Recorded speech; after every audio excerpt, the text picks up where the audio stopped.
आपको समझ में आ गई? पति का क्या अर्थ होता है? रक्षा करने वाला। पा धातु से पति बना है। और पत्नी का क्या अर्थ है? रक्षा करने वाली। तो बेटी, एक बात का विशेष रूप से ध्यान रखना कि जब इनके माता पिता के साथ आप ठीक व्यवहार रखोगी तो ये प्रसन्न होंगे आपसे।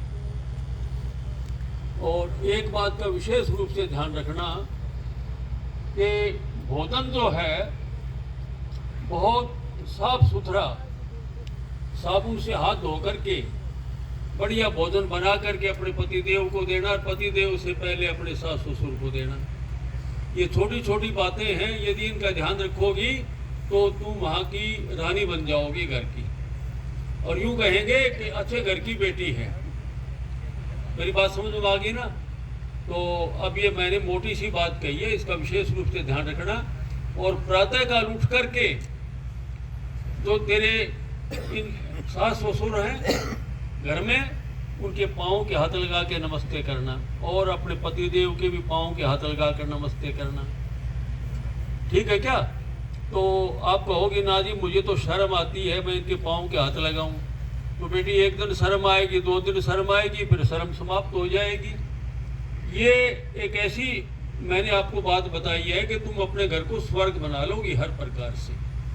आप श्रीमान जी, आप भी विशेष रूप से ध्यान रखना कि मैं इस देवी को मैंने पत्नी बनाया है, इसको सुख देना मेरा अपना धर्म है। इसलिए अपने माता पिता को कहना, हे मेरी माँ, हे मेरे पिताजी, मैं इस देवी को एक प्रतिज्ञा करके लाया हूँ कि अपने घर में इसको पूरा सुख मिलेगा, और मैं मेरी माता पिता के बिना मैं इसको पूरा सुख दे नहीं सकता। तो इसका विशेष रूप से ध्यान रखना। और एक बात और है बेटी, सास ससुर नाराज भी हो जाए ना तो तू नाराज मत होना। रात्रि को सोते समय पाँव के हाथ लगाकर नमस्ते करना अपनी सास माता को, ससुर देवता को, और सुबह भी करना, वो नाराजगी खत्म हो जाएगी। ठीक है? तो ये मैंने मोटी मोटी बात बताई है, इसका विशेष रूप से ध्यान रखना। और एक बात और बताऊं, तू आर्य पुत्री है, और सत्संग गुटका जो है राम कुमार जी दे देंगे आपको। हवन जो है अपने घर में महीने में पूर्णिमा और अमावस्या 2 बार जरूर हवन करना, और यदि 2 बार न करो तो बेटी 1 बार जरूर करना। और हवन मंत्र जो है गायत्री मंत्र का पाठ करके हवन कर लेना। तो तुम यदि ऐसा करोगी तो आर्य बेटी बन जाओगी।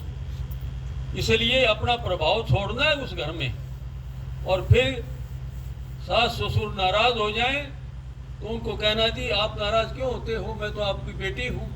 उनके पाँव के हाथ लगाकर नमस्ते करोगी तो उनकी नाराजगी समाप्त हो जाएगी हर प्रकार से। तो ससुराल जो है ना, ससुराल में बेटी यदि अपना प्रभाव छोड़ती है तो फिर बेटी के माता पिता भी बड़े प्रसन्न होते हैं कि हमारी बेटी बहुत श्रेष्ठ है, बहुत अच्छी है, उसने हमारी लाज रखी है।